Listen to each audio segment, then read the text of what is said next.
الحمد للہ وحدہ والصلاة والسلام علی من لا نبی بعدہ اما بعد۔ گناہ کا شوق اور عذاب کا ڈر۔ ایک شخص ابراہیم بن ادھم رحمۃ اللہ علیہ کے پاس آیا۔ نوجوان تھا، کہتا ہے حضرت گناہ کا مرتکب ہوتا ہوں، چھوڑا بھی نہیں جا سکتا، ڈر بھی لگتا ہے کہ عذاب ہوگا، تو کوئی طریقہ بتا دیں کہ میں عذاب سے بچ جاؤں اور گناہ بھی کرتا رہوں۔ اللہ والے بڑے دانا بینا ہوتے ہیں، دھکے نہیں دے دیتے، وہ محبت و پیار سے بات سمجھاتے ہیں، دل میں بات کو اتارتے ہیں۔ حضرت نے فرمایا کہ ہاں، میں تجھے طریقہ بتاتا ہوں۔ وہ بڑا خوش ہو گیا، بات سننے کے موڈ میں آ گیا، کہنے لگا کہ حضرت وہ کون سا طریقہ ہے کہ میں گناہ بھی کرتا رہوں اور میں عذاب و سزا سے بھی بچ جاؤں؟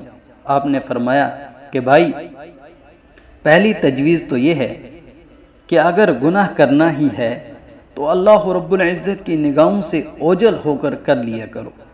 اب وہ سوچتا رہ گیا، کہنے لگا کہ حضرت یہ کیسے ممکن ہے کہ میں اللہ رب العزت کی نگاہوں سے اوجھل ہو کر گناہ کروں؟ یہ تو ممکن ہی نہیں، وہ تو ہر جگہ موجود ہیں۔ حضرت نے فرمایا پھر دوسری تجویز یہ ہے کہ تم رزق کھانا چھوڑ دو، اللہ سے کہہ دینا کہ تمہارا نہ کھاتا تھا اور نہ تمہاری بات مانتا تھا۔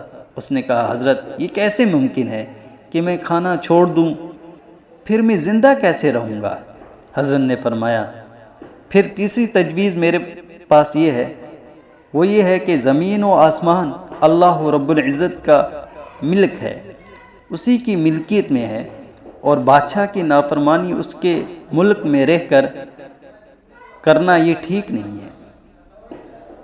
بادشاہ کی نافرمانی اس کے ملک میں رہ کر کرنا یہ ٹھیک نہیں ہے، لہٰذا اس سے باہر نکل کر نافرمانی کر لینا۔ اللہ پاک بھی قرآن پاک میں عجیب انداز سے فرماتے ہیں، یا معاشر الجن والانس ان استطعتم ان تنفذوا من اقدار السماوات والارض فانفذوا لا تنفذون الا بسلطان۔ اگر تمہارے اندر استطاعت ہے کہ زمین و آسمان کے کروں سے باہر نکل سکتے ہو تو نکل کر دکھاؤ۔ نکلو گے کسی دلیل سے نکلو گے، جیسے گڑھے کی مچھلی کدھر جائے گی؟ کہا کہ حضرت یہ بھی ممکن نہیں ہو سکتا۔ فرمانے لگے اچھا پھر ایک طریقہ اور بتاتا ہوں، وہ یہ ہے کہ جب ملک الموت آئیں روح قبض کرنے کے لیے تو انہیں کہہ دینا کہ تھوڑا انتظار کر لو۔ اس نے کہا حضرت وہاں تو انتظار کا تصور ہی نہیں، اذا جاء اجلهم فلا يستأخرون ساعة ولا يستقدمون۔ جب موت آتی ہے تو نہ ایک لمحہ آگے ہوتی ہے اور نہ ایک لمحہ پیچھے ہوتی ہے۔ فرمانے لگے ایک اور طریقہ بتاتا ہوں، وہ یہ ہے کہ جب قبر میں تم کو دفن کر دیا جائے اور اس وقت منکر نکیر آئیں تو تم سے سوال کرنے کے لیے، تو تم کہہ دینا، آج کل لوگ لکھ کر لگا دیتے ہیں، تم بھی کہہ دینا کہ بغیر اجازت کے کیوں آئے ہو؟ اس نے کہا کہ حضرت میں ان کو کیسے منع کر سکتا ہوں؟ فرمانے لگے اچھا بھائی ایک اور تدبیر بتاتا ہوں، اور وہ یہ ہے کہ جب قیامت کے دن تمہارے برے عملوں کو کھولا جائے گا اور پروردگار عالم فرشتوں کو حکم دیں گے کہ اس کو گھسیٹ کر تم جہنم میں ڈال دو، تو اس وقت تم ضد کر کے کھڑے ہو جانا کہ میں تو نہیں جاتا۔ اس نے کہا کہ حضرت میری کیا حیثیت ہے کہ فرشتوں کے سامنے ضد کر کے کھڑے ہو جاؤں؟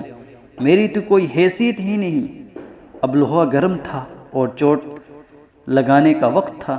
حضرت نے فرمایا کہ اے میرے بھائی، جب تیری حیثیت ہی کوئی نہیں ہے تو اتنے بڑے پروردگار کی نافرمانی کیوں کرتا ہے؟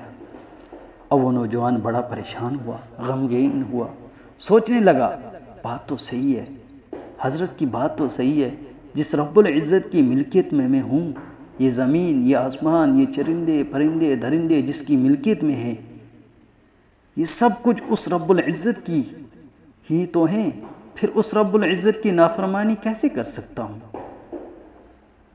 کہنے لگا حضرت آج سے میں گناہوں سے توبہ کرتا ہوں اور آج کے بعد وعدہ کرتا ہوں کہ اپنے اللہ کی نافرمانی نہیں کروں گا۔